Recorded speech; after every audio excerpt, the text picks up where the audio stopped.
the Daft Souls podcast. Today is just me and Mr. Quentin Smith. Hello, Matt. That Hello. sounded very sad, like it was just going to be you on a podcast for an hour. Playing music. I have actually had that a few times where I said, people have dropped out. A few people have said, just do it on your own. It's like, no. Can you imagine? I mean, I could do it, but...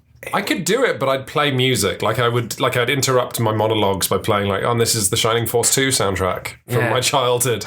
It would just be Mega Drive sounds from my childhood. That's it. It's basically just sensory deprivation. If you don't have other humans there, then you just regress. Yeah, God, I would listen to that. So let's move on. How are things, Matthew? I've been in Canada for 2 months. Yeah, I hear it's difficult. It's difficult to buy an aubergine. You were commiserating about that. Very difficult to buy. Cheap sushi, though. And that's about it for Plentiful Canada. rice. Didn't see a moose. I bought some people maple syrup infused with bourbon. You were not one of those people. That's fine. Don't worry about it. I can live. I won't worry about it then. That's fine. I'll hate you quietly afterwards. You could do that. Or you can beat up Tim and take his... No, Tim deserves it. He's a good man. I've actually got some maple syrup in my cupboard going unloved. But anyway, probably enough about food. We actually capped off the last podcast, you probably haven't heard it yet, of us talking about the soup settings on my new microwave. So Jesus kind of Christ. veered into a different kind of podcast here. This is just a permanent change. But that's fine. Video games. Okay, right. I want to talk about, and I don't know if you told us about this yet, because again, I'm a little bit behind. Tom Clancy's Rainbow Six Siege. Match everything about you so Six Siege. We haven't talked about this. Oh, right? that's good. But what we did talk about last week could have basically almost been the same thing. Oh, all right. In a weird way, because we spent some time talking with Joe and Brat about Overwatch and about talking about, hear me out here, Overwatch and the fact that basically Joe was like, isn't it free to play? No, it's a paid for thing. And we talked about Evolve and how much that had crashed. And it's this weird thing. I don't know what Overwatch is. Remind me. Overwatch is the Blizzard kind of MOBA shootery thing. Oh, with the big monsters? No. It's got a very diverse cast of characters. Oh, no, I remember that. It looks bizarre. It does look bizarre. There's no way that's going to recoup the money they've put in. The beta's been running for a little while. People seem to be saying it's pretty good. It's basically Team Fortress 2, but with... No, that's it. It's better. Was that a bit, or did you genuinely reach for something and forget? No, I just thought it's not actually. I was combined with, and I was like, well, no, actually, most of the elements. It's got a girl who can vanish and reappear, right? Sure. Like Jumper from popular franchise Jumper. It looks a little Lumpa. Put it up your jumper.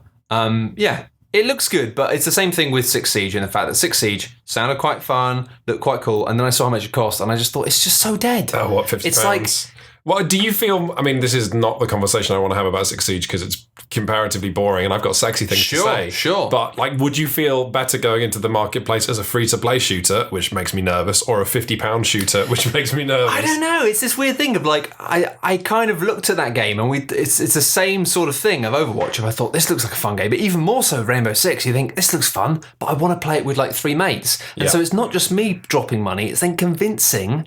3 other people. 4 other people. 4 other people. It's 5-player team game. 4 other people to drop 50 quid as well. I mean, I know there is actually quite a big community around Rainbow Six games and people who still love and play stuff like Rainbow Six Vegas and all that. So it may be that actually they're happy to just go for this niche audience they already have and service them really well. But anyway, tell me about the game. But it's just one of these things where I look at it and I go, I'm never going to play this game. I tell you what, you know what, you would have a blast playing it if you had the collective £250 or dollars to have 5 players going to it, because it is really good. I know, and it's just such a shame because if people don't know, Rainbow Six is a kind of pseudo-realistic Tom Clancy franchise, which it's not really actually realistic. It's not a sim or anything, but it uses a lot of the trappings and gear to make you feel like you're a man who, in this case, goes into houses and kills all the terrorists. It is really quite neat. It's like Counter-Strike structure, so team of 5 players versus team of 5 players, except instead of a sprawling map, it's always one building. It's the police have surrounded a mansion or like a Beverly Hills manor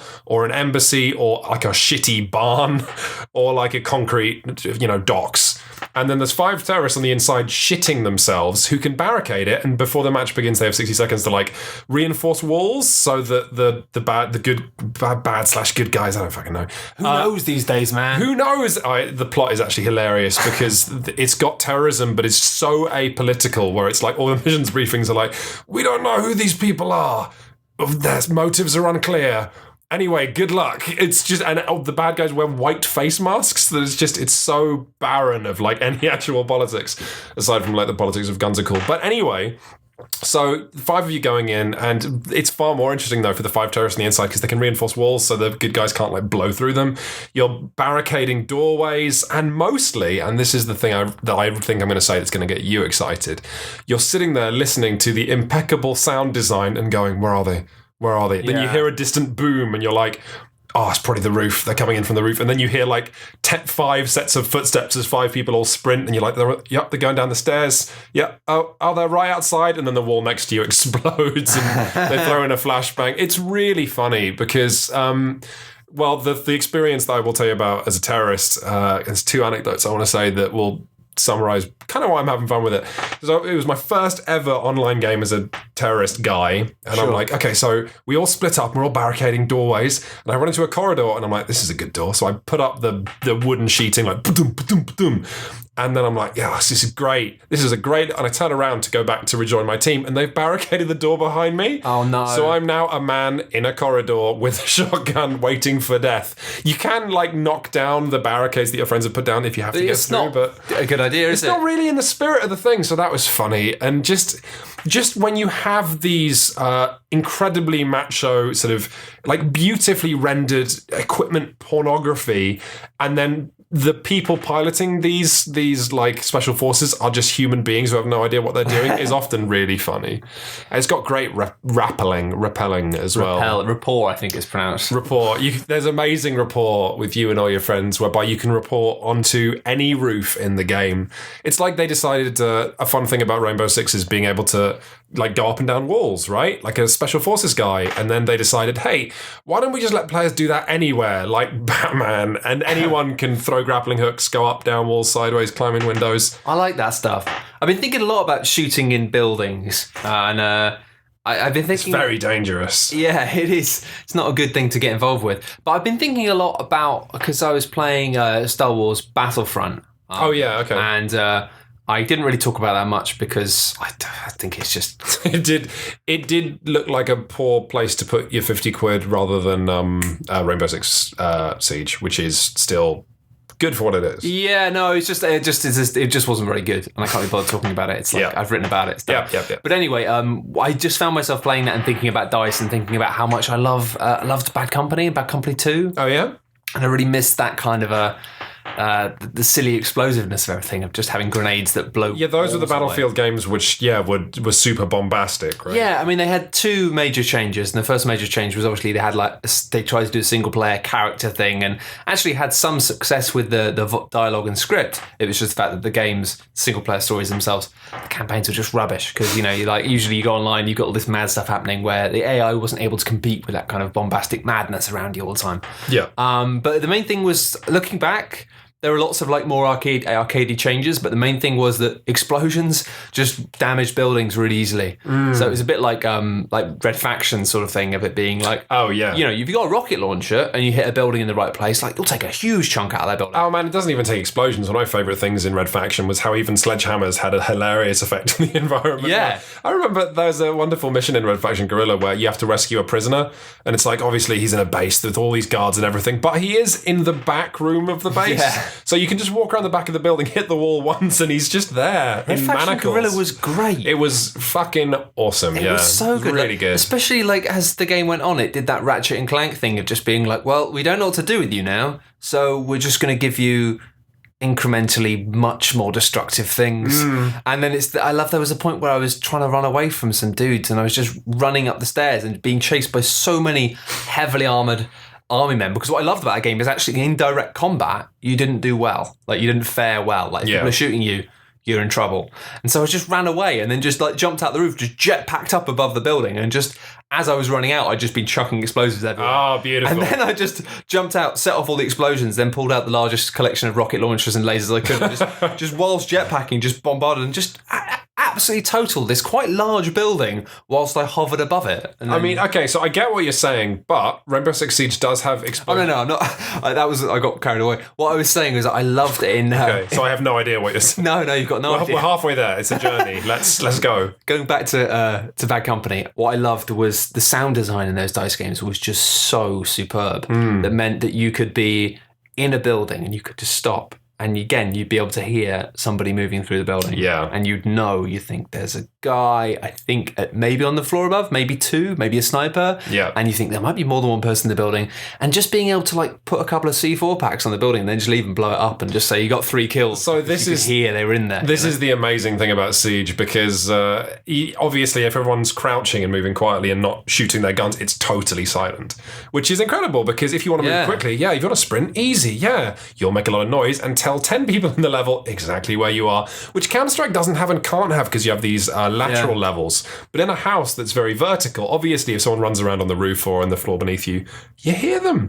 So it's this wonderful, it's the pace of like the noise, if you can say there is such a thing, is super interesting, because silence followed by the loudest bangs you've ever heard in your life as someone demolishes a wall, followed by silence, and then maybe you hear a bit of mortar falling down. The pace of play as well. I think the problem I have with it, and it is, I know it's a dull thing to talk about price, but I think it's not actually about the price. It's about the sense of ecosystem and community that it's going to lead to. I kind of worry that what's going to happen is you're going to get your sort of serious, devout Rainbow Six players getting in there, are happy to pay that because they've been waiting for a Rainbow Six game like this for years. Sure. And then inevitably in a few months it'll be 20 quid. If that, and then lots of people will go, oh yeah, quite fancy a go at this. But you're then going to have this divide between now the early experience of being able to creep around and having this slow-paced game. You can just tell it's the sort of game like Counter-Strike is just going to be quite quickly filled with people, and that pace is gone, and it's just people very quickly and efficiently moving through levels because they know what to do and they know what they're doing. Well, I mean, like Counter-Strike and like a lot of online games these days, that's less of a concern these days because of just really good matchmaking, I think. Yeah, I suppose. Like you have to play casual until you are allowed to play ranked, and when you play ranked, I think you're going to be put with people of your skill level. The other thing though is if you're playing it, quote, correctly, and you've got like 2-3 friends in a level, you don't care what the other players on your team are doing. No, it's true. But it is funny that it is a game whereby you could move through it unbelievably slowly, like a Counter-Strike or a Team Fortress, but where there's no benefit to running. So, and obviously everyone only has one life, so you know what? Why not just psych them out? Why not wait for 3 minutes before going in? It's I don't know. I just find it interesting now. I think because the fidelity of these things, they're so expensive to make, right? And it means I get it, but I wonder if in the future we'll have some more interesting models for this sort of thing that actually treat it being akin more to like a paintballing weekend, just being able to That's a fun idea. You know what, actually? Having a pass for a weekend that costs money, and then you just say to your mates, let's all do it this weekend and let's have this experience and just play it all weekend. That is an amazing idea for a business model. And I'm sure there are reasons it won't work. I'm sure, but it's just for this kind of game. Honestly, this is exactly what I done. I have a Steam Press account, so I didn't pay for this, but all I wanted from it was I downloaded it, didn't pay for it because of the press account. Played through all the training stuff, went online, played it for about 3 hours, went, that's great. I've now seen everything though, and uninstalled it. Precisely. Because I don't have friends who play that, and because I do this for a living and have to play lots of stuff. But my God, that's a great idea. Let's all pay our paintball pass for like 20 quid and then play Rainbow 6 Paint for a weekend. I just think when you've got this sort of team-based game which offers such a simple experience, but a very specific one. Like I just sort of think like you don't want that. Like I don't need that on my shelf, but I want to do it. I want to do it for a little bit, and that's the same. It's like the problem is like if it was like a game which they'd released either free or not expecting free, but maybe like a 25 quid. That's the sort of thing I go, yeah, I'm going to do that.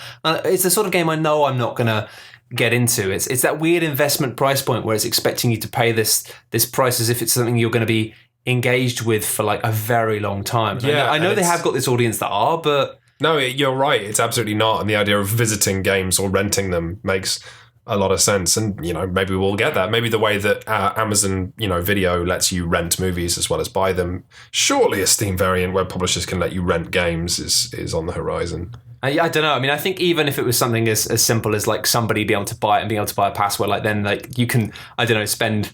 You pay 50 quid and then at any point you've got it for the weekend. At any point, like up to 5 other people can just join and play it with you for nothing. Like, you can't have any more than that, but they can party up with you and play the game free, like for that time. I don't know. It just feels like to me. I think it's a cool idea. It feels to me like really what we're looking at now is this sounds like the modern version of paintballing. Yeah. Of having that thing of being like, and that's awesome. But oh man, I got to tell you my other. This is the only other good anecdote I got out of playing Rainbow Six Siege for a couple of days, which was going to a level and just generally, if you play casual with randoms, then they're going to run indoors and with shotguns and throw grenades and kill hostages accidentally and all this comedy stuff. Of course they are. So I thought, you know what, I'm going to be like a rogue element, and I ran forward, and while they were all stacking up on the front door when we were attacking this barn, this big like farm complex, I'm going to rappel. I'm going to go onto the roof. I'm going to bother the sheep. I'm gonna tell you what. I'm gonna come down a back stairway, and they're gonna be like, "Where's the fifth guy?" I'm gonna be there like Batman, and I'll shank them.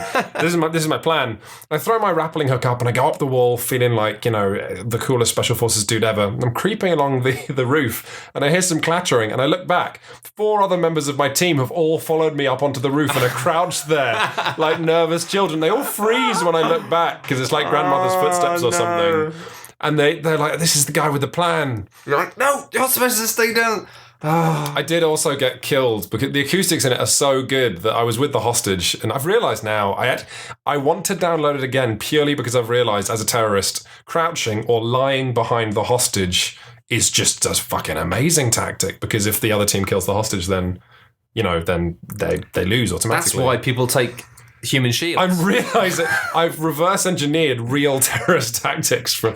Anyway, so as a terrorist, they're all in the house, and there's good guys storming the house, and I'm looking left and right, wearing in real life my directional headphones, trying to figure out, are they on the roof? Are they? So I'm looking in every direction, spinning my character around on the spot. At which point I'm shot because a good guy had come in through the door and seen me just spinning like a spinning top, and then shot me in the head, and I'm down. Yeah, it's good, man. It's always the moment you let your guard down. It's not 50 quid's worth of good, but if there was like a paintball pass for Rainbow Six Siege, if you're listening, Ubisoft, then I'm 90% sure that their strategy is they know they've got people who've been waiting for this for years. They're going to absolutely rinse them for 50 quid each, and then in a few months' time, they're going to sell it for 20 quid, 15 quid, and the visual community are going to get absolutely furious.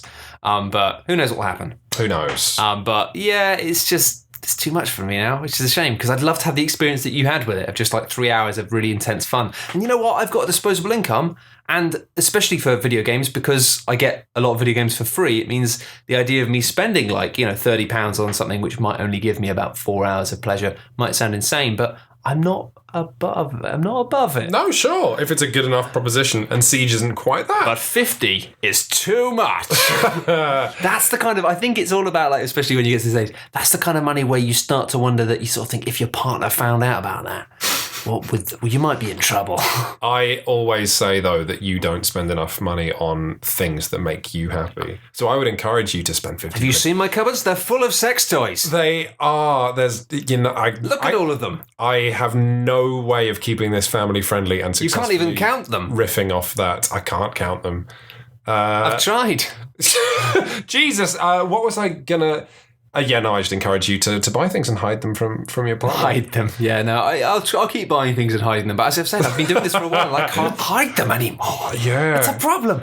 I'll tell you what I've been playing, and I've been sitting on this for a while. It's not a vibrator. I don't actually have sex toys in my house. I like that you felt the need to clarify that. You know what, Matt? It's okay. You don't. It's fine to have sex toys. I don't. No, but if you did, I know it is. If you had them, it's fine to admit it. It's absolutely fine. If you wanted to admit now, it's absolutely fine. Maybe you have a little like egg, something small. I've got a little eye mask, but I usually use that when I want to get a lie in and it's bright. Ah, I see what you're saying. But hey, eye mask, so that you can't. Anyway, I've been playing Persona 4 on the PS Vita. It's fucking good. PlayStation Vita. It's a console that's dead. I don't. So many people keep saying that the PS Vita is dead, and admittedly, it's true. It's true. But there are so many really good, really big games on it, and such a continually expanding collection of things which are cross-play between PS4 and Vita that it doesn't matter. It's like I've had the Vita now for about a year, and I've never run out of things to play on it. I've been playing on it loads. It's because you're playing PS4 games on it like a twerp. Yeah, but it's nice. It's nice to be able to play stuff like, you get things like Geometry Wars 3 and you're like, I wouldn't have bought this, but actually on the tube for 20 minutes every now and then, this is perfectly good. Sure. The announcement I saw yesterday that does make me happy with regards to the Vita is it has escaped via a hypothetical life raft, but the game on the Vita I didn't want to be lost to history is Gravity Rush. Yes. And it was just announced that Gravity Rush 2, I was watching gameplay footage of it, that's going to be out on the PS4 console that people have. And we'll talk about. They're also doing like a lot of split stuff with that. Like Persona 5 is going to be on like PS4. I don't know if it's going to be on Vita as well. It might be. But I know that they announced Danganronpa 3, which is coming out on PS4. Oh, so you mean Vita stuff is arriving on PS4? Persona was always a PlayStation brand. Yeah, but no, it's more that it's going to be like, it's going to look really good. Like you look at like screens and stuff or video for Persona 5. It's like, oh no, it's gorgeous and the art design's amazing and the music is great. It's because it's like actually going to be on a proper console sort of thing, like an up to date console. Which is exciting. I'm not going to talk about Gravity Rush because I'm just going to tell people to Google a trailer for the original Gravity Rush, and you'll immediately get the concept and get why it's cool. And you have to like roll about, don't you? You don't have to. Yeah, you do. One of my trippiest memories playing video games like ever was I was hungover or drunk, one of the two, and playing Gravity Rush on the original Vita and you're a girl who falls through the air. Her superpower is falling, but in any direction she wants, basically. So it's really vertigo inducing as you fall up towards buildings and into the open sky. I have recurring dreams and nightmares about falling up into the sky, so it's a game that absolutely taps into that for me. Nice. But yeah, the Vita had a thing where you could point the Vita and fall in that direction. So if you imagine I'm lying on my back, drunk or hungover, your choice, because I can't remember. And I'm like, I have to fall the other way. So I would roll onto my side and fall and go, oh no, and then tilt forward. Like I'm kind of, like I'm in one of those arcade 3D motion machines, but it's just me having a great time. Or your dad playing Mario Kart. Someone with left. If you had seen me and not known I was playing Gravity Rush, I just would have looked like it was my first video game. Yeah, that's a classic thing, isn't it? It's fantastic. Just it's not going left enough, so I just completely move my entire body that way. If you ever play a light gun game as well with a cover mechanic, you will hide as if genuinely hide rather than just pressing the button. There was an arcade machine, but it's more fun when you do that. I forget the name of it, but there was an arcade light gun game where you had to physically crouch behind waist high cover. It was like in the early noughties. We used to play the Time Crisis games on the PS2 at university by actually hiding behind the sofa. That's good. It was exhausting. Yeah, this is the thing. Even if you try doing like laser tag, it'll get you in the thighs. Like constantly like ducking and hiding and standing up again. It's just, it's exhausting. To be plausible, any like waist high cover video game protagonist needs to have thighs that are like as wide as as their chest again. They'd just be like, rather than running up to, and then crouching behind cover striker, they'd run up and lean on it and just go, fucking hell. Just an elderly just give me a minute. Let me just all right. As you stand back and then up. sit down and go, I'm not getting up again now. Just give me a minute. That's what you need. Instead of the active reload system, you need the active leg recovery system. Where they just rub their legs. Well, you can sort of shoot nonchalantly over the top of the cover for a bit. But you just think, just give my legs a minute. They get a foam roller out and you rub it as you tap X. Just think maybe I've had a Mars bar or something. I'd be all right. But I just need something, So, God, if you're playing Persona 4, there's so much joyous stuff to talk about. Before we go off on a tangent, it's saying words and names that nobody understands. Do you want to do a brief outline as to what Persona 4 is? Absolutely. So Persona games basically are almost always about these groups of teenagers who are going to school and for no apparent reason, your main character, who is just always just sort of a vaguely blankish slate, cool-looking Japanese guy, has the ability to like bring out these personas, and personas are like...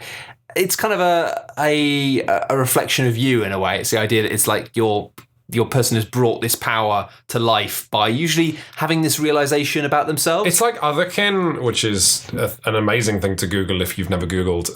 But yeah, this idea that, I'm a boring geek, but inside me is like a totally rad demon. A lion. Really, I'm a lion. Yeah. And Persona is a game where that's that lion kind of it. Comes out and fights for you. But it's kind of a bit nicer than that as well, because it's and this is the weird thing we'll get to in a minute, but it's got this nice theme of the idea that, you have these these ability to summon these different demons to do these amazing things, these different powerful, kind of gives a sense of maybe a bit evil, but you're in control of them, so it's fine. Yeah. But it's to do with friendship, and it's to do with like the kind of bond of friendship. The more friendships you make and this is the other thing. The thing about Persona games we should explain is they're games of two halves, one of which is, I'm saving the world by going into abstracted dungeons and using my personas to fight, demons. The other half is like you're at school. Yeah. And you have to, study for exams, or people will think you're a word that is no longer politically correct to say. Or you need to flirt with girls, you need to make friends, and as you develop relationships with some really weird people as well, like your ability to create personas of their arcana is improved. Yeah, so it has this swing where you basically, it's kind of a life management game, really. It's a life management game, but where you grow to hate everybody in town, but it's very cynical because you have to be nice to them. It's really cynical. To survive through the dungeons. And I wonder, because it kind of annoys me because I go through the same process. So you've got these two halves of the game. You've got this thing where you go and you spend time with people, you get to know people, and as you befriend them and get close to them, your ability to make new personas, because you can kind of combine them. It's a bit like breeding Pokemon, but not. You just go combine this, we'll get this, and you just get these showered with bonus experience if you've got a best buddy who relates to that type of thing. It's actually, I've got to say, massively fucking obtuse. And the first time you play the persona fusing thing, let's not talk about, No, I just mean generally as a game. The first Persona game you play, there's so much stuff that you're just like, what? It's got a lot of weird stuff going on. Then you play another one, you realise that actually, in terms of the RPG bits, in terms of doing the battles and doing the fights and leveling up these things, the system's pretty much always the same. And then once you've got your head around one, you just go, oh, okay. And then the fun part really, though, is all this doing the school stuff, doing the life stuff, making friends. But you're right, because the problem is every time I start playing one, I start off with it and I get really into the nice, I want to be friends with this person. But then my mechanical mind slowly creeps in and I start being like, fuck you, buddy. Where are you? I want to go for ice cream with you. Yeah, it's so dark. It's if you don't arrive and come to ice cream with me before the end of the week, I'm not going to be able to level up this thing enough. Yeah. For fuck's sake, where is he? And you end up resenting these people. The best is there's a mechanic, I don't know if you've got that yet, but where you can make lunches for people. Yeah. And it's the thing, but you're like a teenager, so you're shit at cooking, and you have to do this awful multiple choice thing of there's some stuff in the fridge that Dad bought that looks kind of like fish. Do you want to fry it, chop it, grill it? And you go through this sequence of stuff and you make something, and hopefully one of your friends like it. You made what's the game refers to as smelly sushi. Who would like that? Yeah. Maybe I can give it to Yosuke. And then he hates it and you're like, God, wasted evening of making food. That's the thing is you go, I could have spent that evening studying. Yeah. Or trying to eat a lot of beef. You resent everybody. But it's weird how you end up you really do weirdly get into this life, but as a horrible machine monster. Well, no, this is the thing. I found myself going and eating bowls of beef every night. That is one of the best things you can do to improve your stats. Because it's one of the best things you can do to improve your stats. The bottomless beef bowl. But I couldn't help just doing this just made me feel constipated. Stats aren't everything.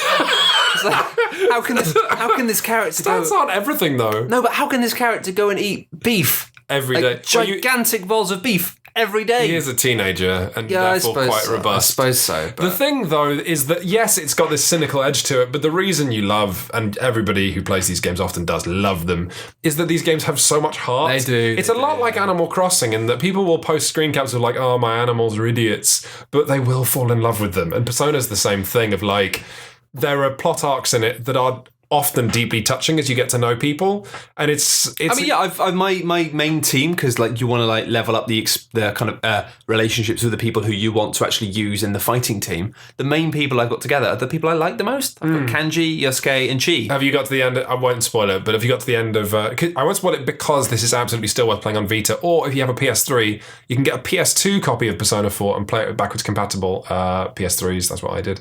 Or if you've got a PS2, why didn't I just say that? Yeah, I suppose so. But have you got to the end of Kanji's plot?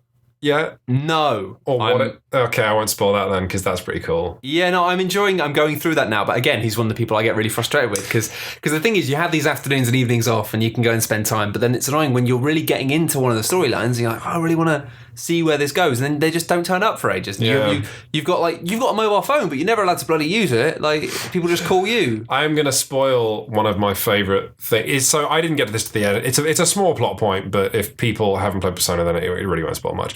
But you know the fox who you do work for? Yeah. So there's a fox who's a shrine spirit, and the fox wants you to help people in general around town. So it kind of lets the creators throw in a lot of weird plot arcs because they're like fire and forget characters. But the guy who is a big fan of model robots, you do this one? I'm not sure I have yet. No. Okay, so there's a guy who's sad because you know, like those Japanese like Gundam mecha that are models and you have to paint them. Is it? Yeah, there's a few brands, but like they have 1,000 parts and you have to assemble them and paint them. It's like model ships. Yeah, gotcha. So there's a guy who's sad because no one collects those anymore. And the fox wants you to make him happy, so he says like, I've got this robot. Do you want it? And you're like, and you have to say to him, oh yeah, I'd love to assemble this robot for you. And he's so happy because it's a kid doing, this old-fashioned project. But guess what then, Matt? You have to take the robot home and it's in your bedroom and you have to assemble it and paint it evening after evening after evening after evening after evening. And slowly you finish it and you get like a little 3D sprite of the robot that is then on your shelf in your bedroom. Yeah. And you know what your reward is for actually doing this? He then says, oh, did you like that robot? And you go, yeah. And he goes, I've got another one for you because you like them so much. And that's the end of the quest line, right? The fox is then happy. But you can make it. You can make it. And there is no reason to make it, aside from the weird Zen thing of like, no, it's nice to assemble it, and I want it on my shelf. Yeah, and that's Persona all over. Well, this is why actually the things I really like about Persona 4 after playing the third one is they've added stuff like that. They've added it so you've got this bedroom. It feels more like a place, and you have a shelf that obviously you can put things on. Yeah, and you just have much more variety in terms of the freedom of what you can do. In Persona 3, it kind of became this thing of like you had your close classmates, and then you had all these different classes at school you could do. So you could go and do karate, you could do the swimming, you could do all these different things, and you basically, it was all extracurricular stuff, but it was all very much school. Yeah. And what I really like about 4 is they started. It's almost more of like a holiday simulator. It's more like I think it's more like, I don't know what the equivalent is in Japan, but it feels to me more like sixth form rather than school. And the fact that it's this thing of this, you're still at school and you still have these responsibilities, but you're also starting to bleed out into like, there's a kind of a plot line that goes on for a while. It's not really a spoiler of like them all trying to get scooters so they can like. Oh, that's unique to the Vita version. Oh, is it? The whole area with the cinema. That plot, there's like a coffee shop and a cinema. Oh, that's right. not in the PS2 version. That's new for the Vita version. Oh, well, it's lovely because it's just this really nice thing of them all wanting scooter licenses, and it's this like really cute thing that reminded me of being 17, of like these kids all excited and stressed and happy about something that basically as an adult you look at and go, that's shit, isn't it? But it's nice. It's like you kind of get this sense of them having their first sense of freedom and these friendships, and it's nice. It's not too hammy and twee either with like, these are kids who have like the things that traditionally stress teenagers out, but it's not like overdone. It's done in quite a nice way. Honestly, the Persona games remind me of Mass Effect, whereby they are really good games with an entirely bullshit padding thing that just, or where video games have come from, still attached. Like, everything everyone ever likes about Mass Effect is nothing to do with the combat, but the combat is mostly what you're doing. I'll tell you what, though, actually, in the third Mass Effect, the combat was fucking brilliant. I liked it, but they didn't need to be as much of it. But not at the expense. That's the problem, is that actually, like, I would have rather had like the same as Mass Effect 1, 3, or Mass Effect 2 again. Yeah, and Persona 4 is the same though. Like Persona 4 is like acres of padding and monster fighting, which isn't even terrible, but there's so much of it, and everyone I know who likes Persona just wants to do the school stuff. Yeah, I know, and that's the thing. Can you imagine if Atlas just made a school-related game, like, and just filled it with heart and spent all that time that was going into the combat and the Persona mechanics, just made it a story about like a really colourful, maybe add some supernatural stuff into it. I don't care, just don't make me like level up a. I think about this a lot at the moment because I really love JRPGs, but I feel like there's certain genre tropes that they refuse to like think about leaving alone, which just kill it. And it's just like a lot of that is end game trudge. I never finished Persona 3 just because I thought that the tower was going to end at like floor 100. I thought floor 100 was going to be near the end. And then it was like someone said, oh no, there's another 100 floors. I'm like, I'm done with this. If you finish Persona 4, I will buy you a beer. Yeah, no, I'm sure, because it's just and that's tragedy, because actually its ending, the true ending, because there's a false one, is one of the sweetest like JRPG. I watched it on YouTube because that's the thing, is they just slow down, and it becomes this. At first with Persona games, it's a lovely back and forth, it's a lovely balance between the two, but then increasingly I'm just starting to get to the point of the curve now where it's like, yeah, you're wanting me to do a lot of dungeon stuff. And really what I like before that is the idea you do all your school stuff, and then you think, right, I'm going to go and dungeon this day, and you do loads of dungeon stuff, and then you get it out of the way and you go back to the other stuff.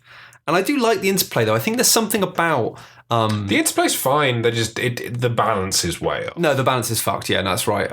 But I do. There's something about that specific interplay that I love. It's actually very Harry Potter, really. This idea of like the whole thing with Harry Potter is that he's a student at this school, right? And he has to.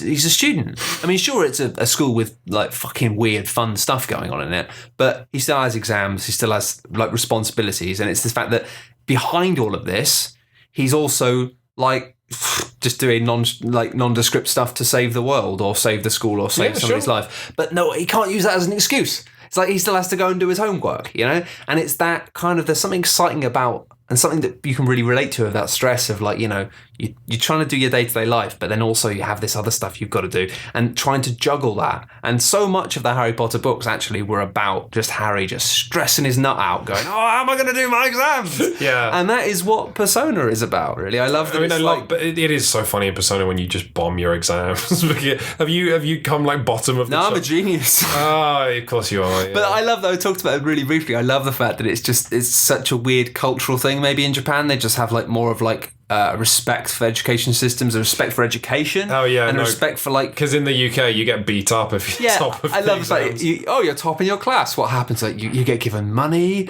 Everyone likes and respects you. It's like you'll get given money. Like if you're from a posh family and you've aced your exams, they'll probably get you a fucking pony or a bike or whatever it is. Yeah. But everyone at school's going to think you're a dick. You're going to get bullied. And we talked about that last week. But I think that's the one thing, actually. I'd just say that like I really like Persona 4 a lot. I'm probably going to burn out on it in the same way that I did the last one. I really wish they'd start to address that kind of trudge of combat towards the end. I don't know, JRPGs have an established audience in Japan, which supposedly doesn't want that. The one I don't fucking get is, and it still bothers me, here we go. It's fucking Lost Odyssey. Oh, yeah. It's because Lost Odyssey was the best bad game in existence. But it had a mechanic in it which was fantastic. And I even think it's better than what Bravely Default did, of just allowing you to just saying, yeah, Bravely Default just whispered in your ear and went, this is bollocks, isn't it? Do you want to do this? And if you went, yeah, I like the animations, it went, all right. You won't later, but all right. And then as soon as you come back, you go, yeah, I'm bored of the animations now. It goes, come on, let's just fuck it all. We'll do it for you. You don't have to watch it. Well, what did Lost Odyssey do? Lost Odyssey had a system, and it was fucking great. And it meant that the combat was hard, right? Yeah. And you had to actually think tactically, and it had a bit of an element of like pressing the buttons at the right time to do more damage. But the way it did it was every time you came to a new area, the combat was immediately quite hard. You had to concentrate. You had to be like, fuck, okay, I need to learn how to do these things. But then you got some experience. But then what would happen is you gain experience very quickly. So you'd have a couple, 2 or 3 like difficult battles, usually one very tricky one and then an easier one. But then each area would have a kind of soft cap on XP, which meant that what would happen was if you're in this cave or whatever, it would start to be that like you get less experience. Yeah. So that it meant that there was no point in grinding. There was no point in staying, because it would like very quickly cut off in terms of the benefits of you staying in one place and fighting. So it didn't ever encourage you to stay in one place and fight loads. But that's a solution for grinding. Why not just take out the grinding in the first place? Well, it was nice because it meant that every time you got the same... Oh, the same like adrenaline... You get the same rhythm of, it's a new enemy. Oh God, it's dangerous. I need to learn how to beat it. You learn how to beat it. Once you've learned how to beat it, that's half the fun gone. So from that point onwards, it very quickly becomes a lot easier to beat it. But the difference is it then allowed the game to keep control of the difficulty curve, because it meant that even if people did stay and like grind, no one was going to do that. It's like, it was really not worth your time. But then the problem is it did this system right throughout the game, and what it meant is it meant that the pace of the game was always spot on. It meant that it knew what level you were at this point because it pretty much had that under control. And then at the end of the game, when you got to the open bit before you go into the end boss, suddenly it just does the traditional JRPG thing of just sort of taking the cap off. You can level up loads. There's loads of really fucking tough bosses. It does the Final Fantasy VII thing of being like, there's tons of bosses to do everywhere, and then a hard end game dungeon. And it's like, what the fuck have you done this for? Like, you've literally created a JRPG which is paced properly, so I've managed to play through the story all the way quite smoothly, having that nice ratio of combat to story. And then you've just like dropped me in the JRPG gulf at the end. You have reminded me that we should talk about what the kids are going to want us to talk about. And by the kids, I mean the adults. That was Final Fantasy VII, the first in-game footage of the remake came out. Yeah. So I'm worried now that I've started this conversation and neither you or I will be able to finish it. But there was a scandal. There were people like talking about boycotting it and stuff, right? There were like people who were really upset about it. Oh, really? Yeah, oh fuck. Okay, well here's the... Well, I know that there's been different levels of this. I know that some people are furious that it's going to be a episodic, yeah. Personally, I just think it looks like garbage. Wait, why? I really don't like... I think it looks great. I don't like the aesthetic they've gone for. Okay. I don't like the character aesthetic. The thing is, I don't actually like... I don't know. It's this weird thing of... To be honest, I've been trying to mull this up in my head for a while, and I think I might end up making a video about it at some point if I can ever get my thoughts in order. But I think the way that a lot of people see Final Fantasy VII in terms of what the characters look like in their heads, and in terms of what the characters have been represented as looking like by Square Enix in recent years, with kind of new fidelity, was never what the characters were like in my head. Okay. And so it's this weird thing of now when I see Barrett, who looks basically like a slightly chunkier Wesley Snipes from Blade. That is I just think, what he was in my head. Nah, he wasn't. Like, it was... The thing is, there's this weird thing where I think a lot of people... maybe self-included, but a lot of people, I feel like, when they think of Final Fantasy VII, they think of Cloud and Sephiroth, they think of Barrett being this badass, they think of this epic story, they think of Aerith, and all that stuff was good, and all that stuff was in the game, but for me, it was like chocobo racing and doing squats and to try and win a wig, and what I loved about Final Fantasy VII was it was tonally all over the place. It was a silly little story, which occasionally had some really touching story moments. And also what I loved about that game was the fact that Cloud was never supposed to be a character. And now you've got Cloud done up to look cool. You've got this new moving camera cutscenes, which are just like Cloud porn of the camera zooming around as he switches his sword and rolls off the train. In the original game, he was just a guy who just jumped off the train.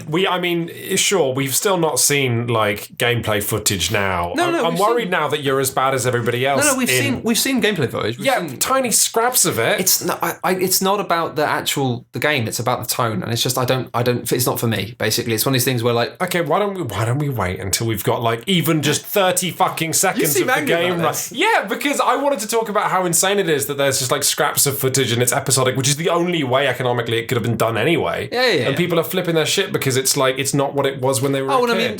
But screw those guys. I mean, like, whatever. But it's just one of these things where I feel like the remake is being made for people who just still think Cloud is like the coolest character in the world, and it's one of those things. There's no other way they could do it. I know, but I that's fine. But I think it's garbage.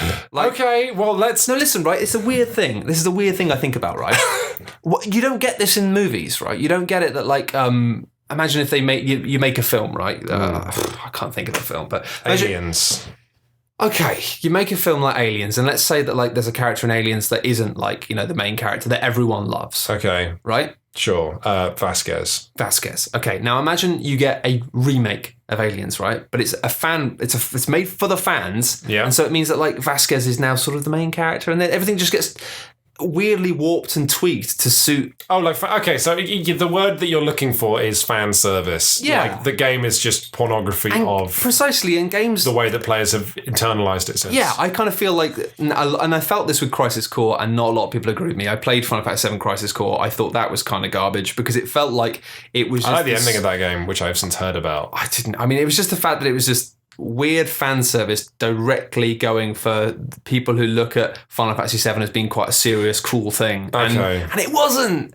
And also I love the fact that Cloud is this weird... I think it was one of those things as well to do with the character design at that era, what they actually like what the characters look like in terms of very fucking basic. They didn't have a lot of features. They didn't have a lot of it had to sort of stay in your head because the graphics just were very simple. But I love that Cloud was a generic fuck. I mean, the whole story with him was this idea that he's sort of a nobody. He's a clone. It's a spoiler territory, but this idea that he's a character is like, it's kind of to me, an antithesis to the source material. But people read what they wanted to into his blank cipher, and now that blankness is being represented. Also, he's become this character who appears in tons of games. He's become a thing. So it's this weird thing how it becomes like, it just feels strange to me that if you were remaking a film, you could probably go back to the source material and you remake it from there. Whereas this, it's like, they're remaking the game, but based on the brand that's since this is super interesting, and this actually reminds me exactly of what we were talking about with Fallout 4 and why we're not excited about it, because it's no longer creators being given artistic agency to create what they want with a character and vision and message. It's with Fallout 4 or Fallout 3 and the FF7 remake, it's them trying to capture what is in the fans' heads. There's no artistic license with an FF7 remake because Cloud has to look like that, badass sword slinging archetype. Okay, I get what you're saying. It's just the way I looked at the way that the cutscene had been cut from him jumping off the train, the cutscene at the start of the game, and it was already so the camera direction was already so fixated on Cloud that I just thought. I remember when I first played Final Fantasy VII, and what I loved about it was the fact that it started and you were just this dude on a train, and you didn't know the fuck you were, and you didn't know who these people were, but you thought something weird was going on, and then you realised that you were a terrorist.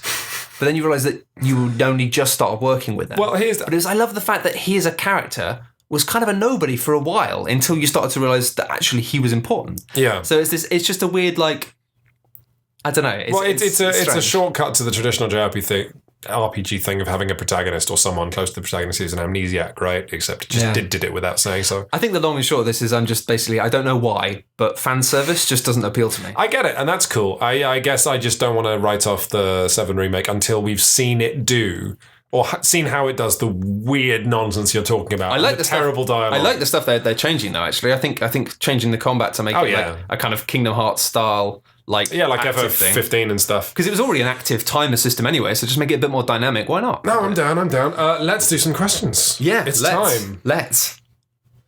I like this. There's a questions thread you can go to, ladies and gentlemen. If you go to the Cool Ghosts homepage and then click on the big the big button. Daft Souls. I forgot the name of the podcast. If you go to coolghost.net and then you click on the Daft Souls button, and then there's a thing that says "Ask us questions." It's because you only saw this for the first time about half an hour ago. Yeah, it's magical, and then you can ask a question. Or if you can't be bothered asking questions, but you just want to see other questions getting answered, you can look at the questions that are there, and you can upvote the ones you like just by clicking little arrows and stuff. You know how the internet works.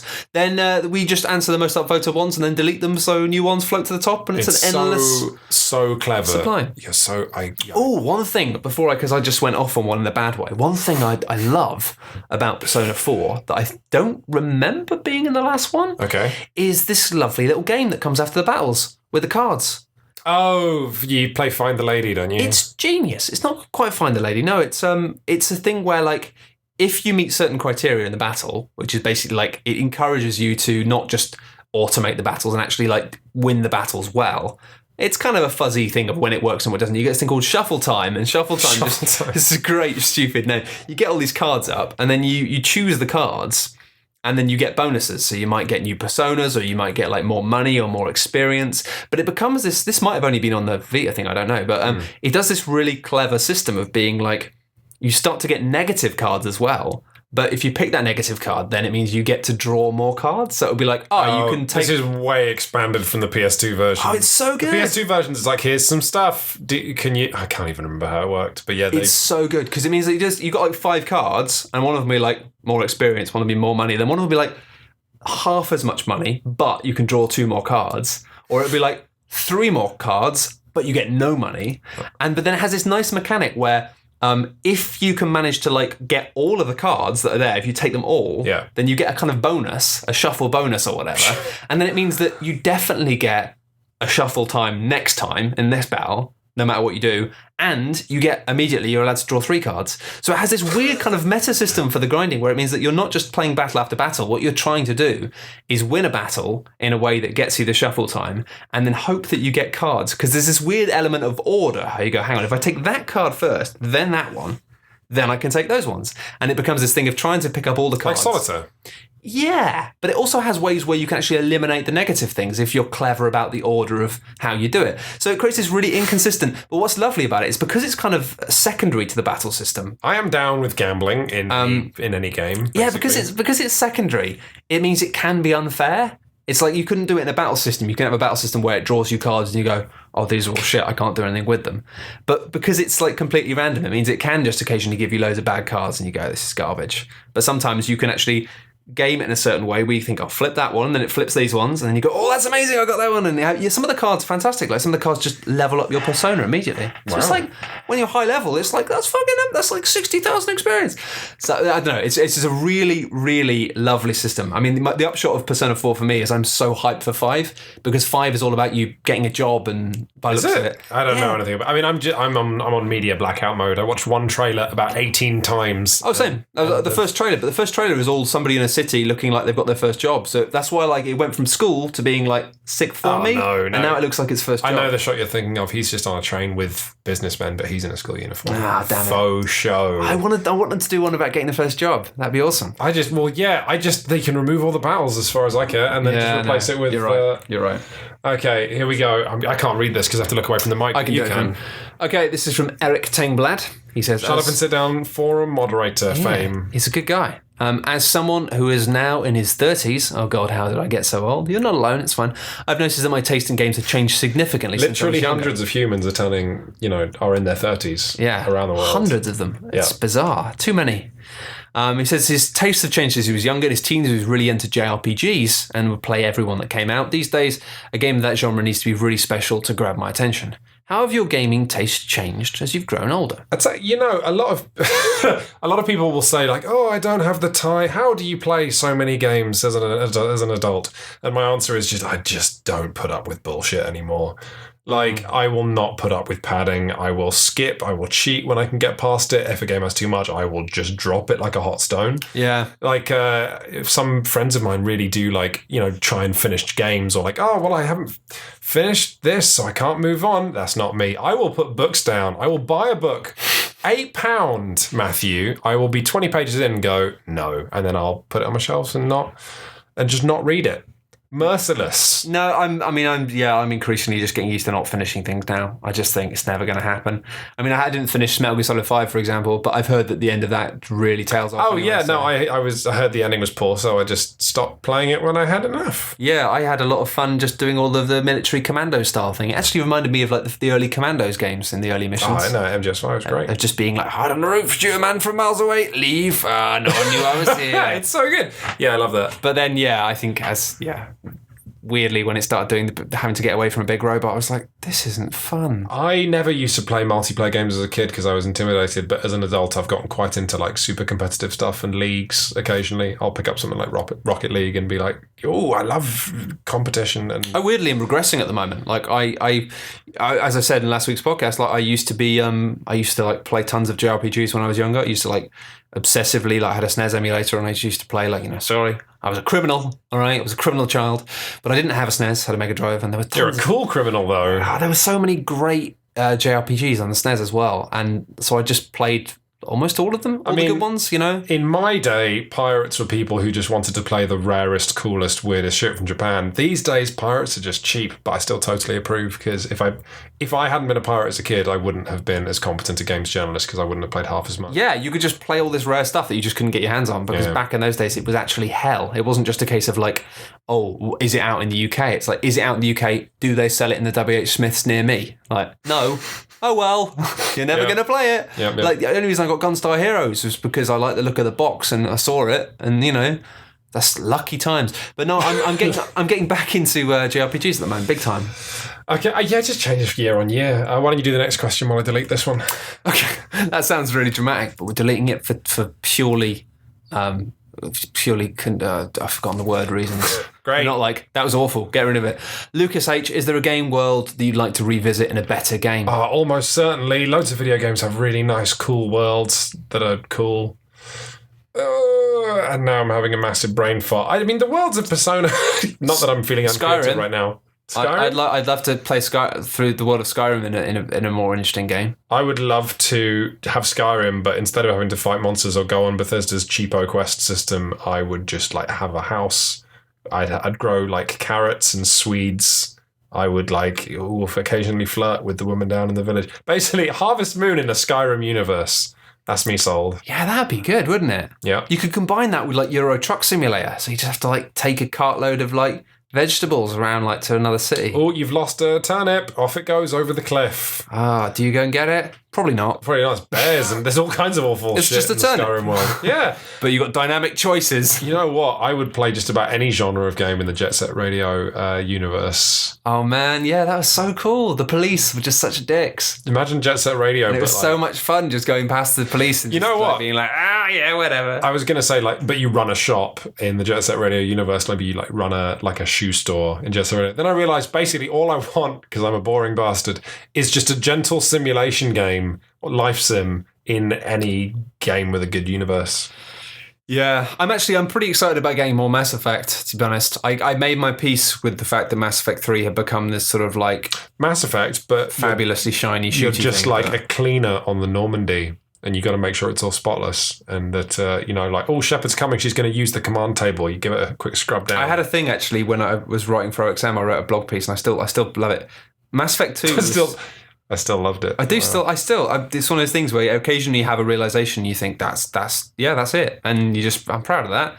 But yeah, Mass Effect 2 is EastEnders in space, because the whole game was all about family relationships. It was all about all of the characters, all the people who you're doing their missions for. It was all about like, oh, my sister's a fucking like psychopathic empath, or my dad's an arms dealer, and it was all just like helping people have these little moments where you go, you're not my dad, and then you either kill their dad or they cry and hug. And then it's the end of the episode. Honestly, every time it came up at the end of a mission in Mass Effect 2 and had the kind of like mission over, going back to the Normandy, I half imagine it just going dun, dun, dun, dun, dun, dun, dun. Yeah, it was so good in terms of that structure. And actually, I just really wanted them to like just make it like that. I'd love it if they made an episodic kind of monthly thing where you just pop on and it's just like an endless ability to just exist in that universe with little things being added. And I'll tell you what, Mass Effect 2 had that great structure in terms of just like wrapping up when you wanted it to and you knew it would. Persona 4 has the worst structure in terms of like, oh, I'll just turn it on and play for an hour, and then it's like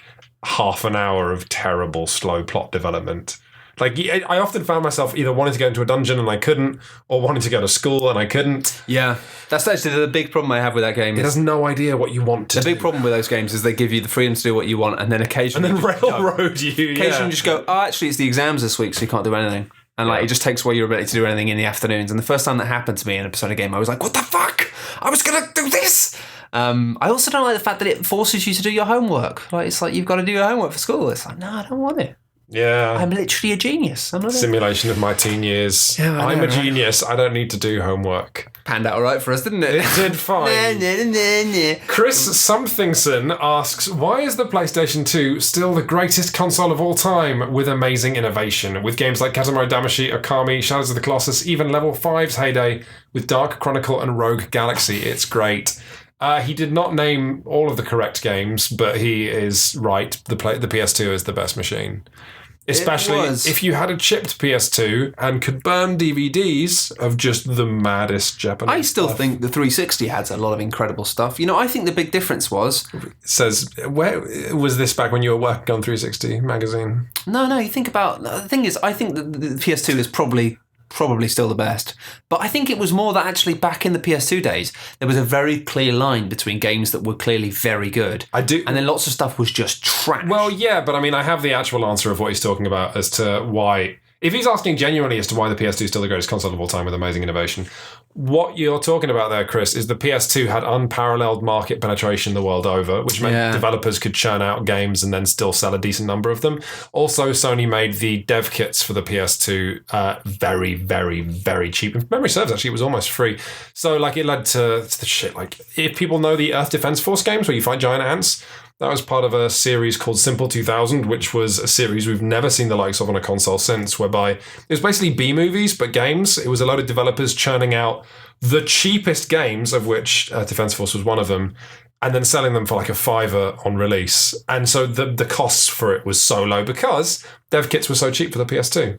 And we've never had a situation like that where developers can make a console game for $2,000 and then sell it. I mean, I guess it's basically what we've got now on Steam. Like, the PS2 can absolutely be compared to the PC now. The problem is now, like, you've got that same thing of people just making games and then selling them for a $5, but it's just like a lot of it is just garbage. Yeah. Rather than fun garbage. I mean, yeah. And it's also impossible to like keep up. I think it was just that thing of like with the PS2, you still had the fact that you had to get something published, you had to get it put in boxes. It just meant that like there was a lot of garbage. The slight barrier to entry. No, I just wonder the slight barrier to entry, and also because there was less stuff, it means we can say Katamari, Akami, Shadow the Colossus, and Dark Chronicle and Rogue Galaxy.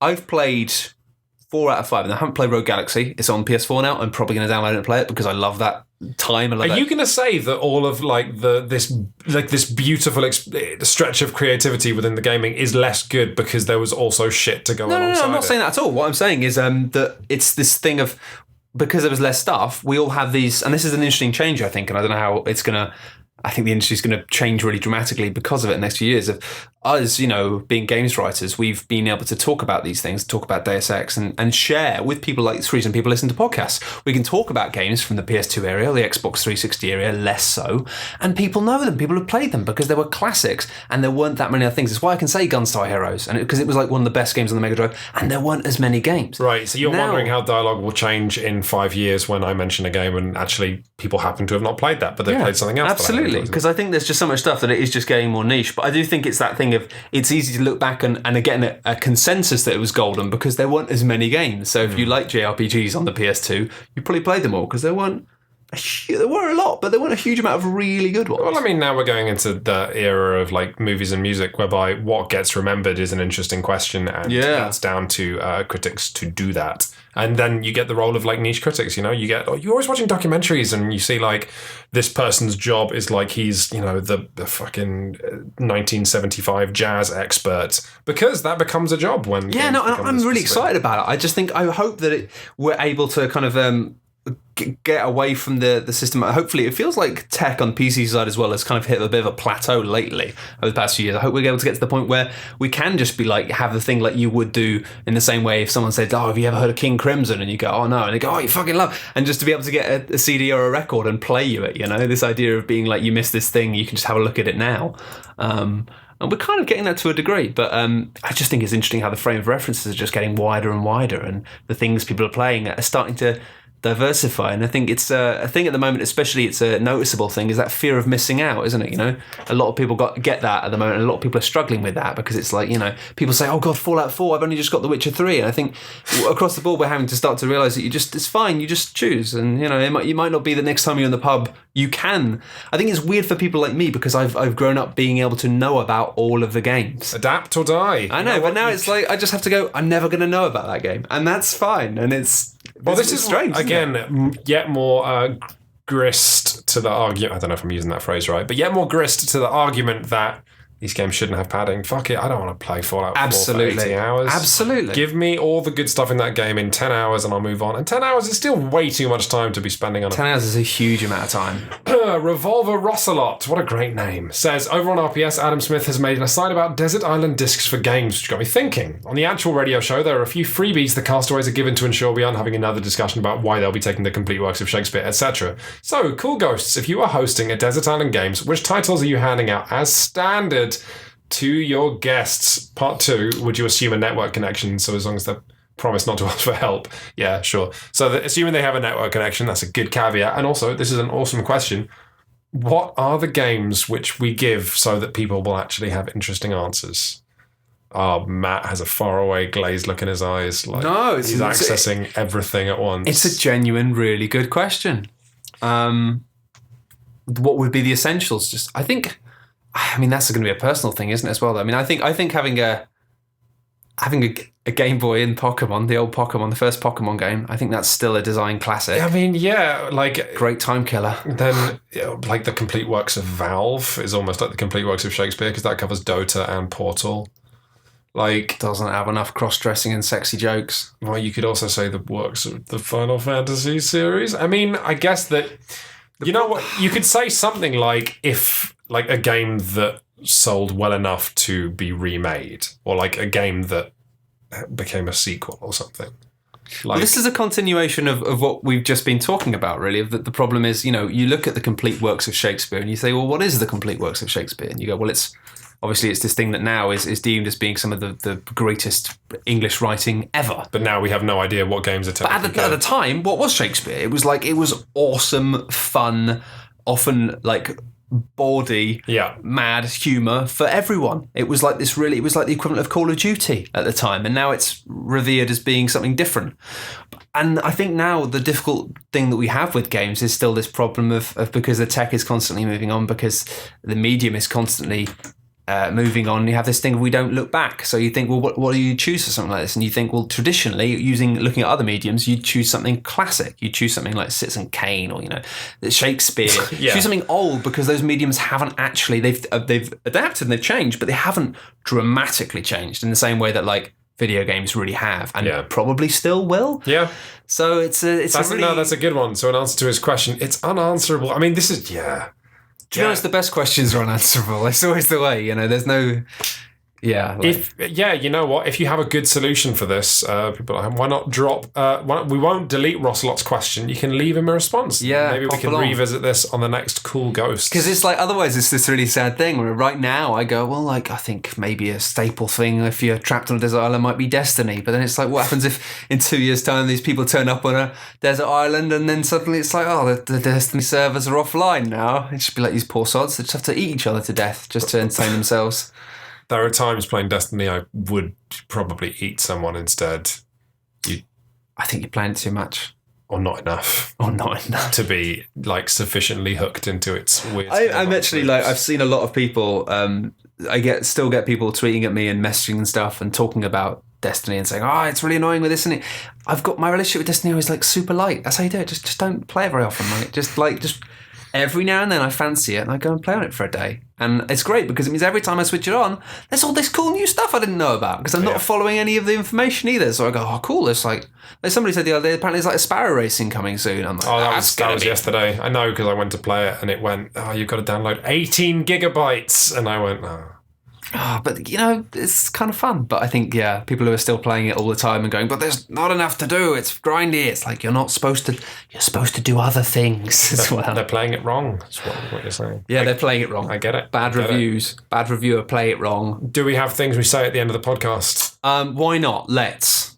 Let's have our cake and eat it.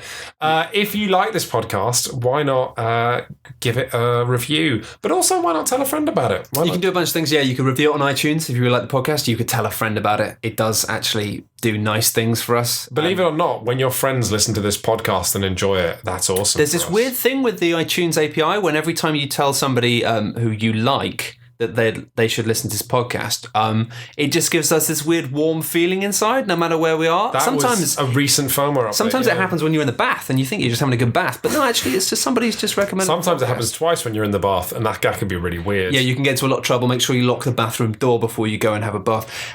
If you really like the podcast, then of course you can remember that this is Daft Souls, brought to you by coolghost.net, which is a fantastic website that we run, so there's no one in this room who can argue with us on that point. And it's a fantastic site. We've got a great community there. We've got videos about games. We've got lots of people talking about games they're playing now and loving them. Really great bunch. And if you really like the podcast and you really like the site, you might consider funding us via Patreon. You can go to patreon.com/coolghosts. And because Cool Ghosts because Daft Souls is a part of Cool Ghosts, and it's all just a big happy family, and everyone's touching each other, but not in an inappropriate way. Not in an inappropriate way. Nope. And your Patreon money keeps Matt in sex toys and weird eggs. Honestly, there's so many of them. Look, there's more than I can count. That glittery pink one over there. Yeah. Is it's just fantastic. Have you seen online the sex toy shops that do dragon penises and stuff?